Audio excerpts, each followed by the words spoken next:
Mag-ingat ang mga mangloloko ng babae.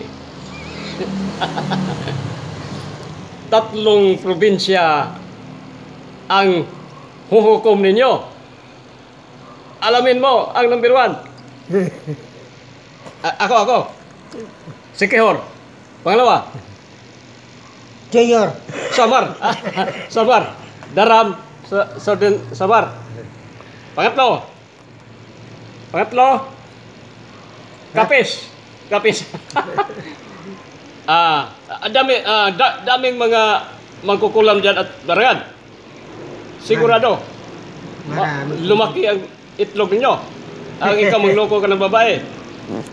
Totoo, idol, nga ang Siquijor ang number 1 nga mangkukulam. Barangan. Mayroon silang dyan, manika nga tusok-tusok. Tusok-tusok ko ng karayom. Sabi ng matanda, lola, kamaya makain na ako.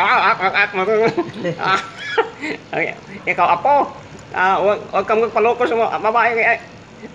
Pakulam natin kay lola. Wala problema. Ang kapis, daming magkukulam. Kaya dia hinuhukman yung mga lalaki na pinaglaruan lang yung mga babae. Diba? Idol? Totoo?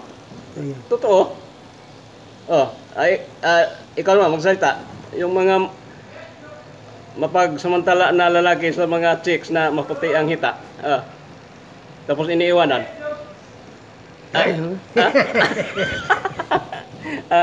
Sigurado yan. Kakulang. Kasi may mga dyan. May mga ritual ng yung mga matanda.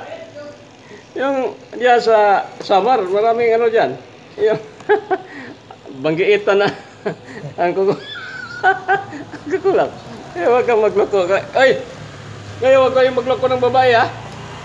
Kaya delikado kayo kay dagang daming magkukulam dyan. Barang. Plakayan yung itlog nyo.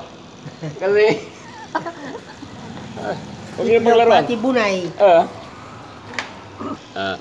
Diyan nakatira yung mga high-tech na tumitira ng mga sila ang tagahukom,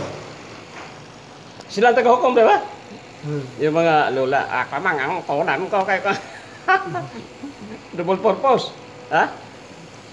Double purpose, Madam albularyo ka, tapos albularyo pa ka, mamarang pa. Nambiruan na si Siquijor. At saka Siquijor, Daram Western Samar, at saka Kapis. Meron pala magkukulang sa Cavite. Hindi. Dumaguete.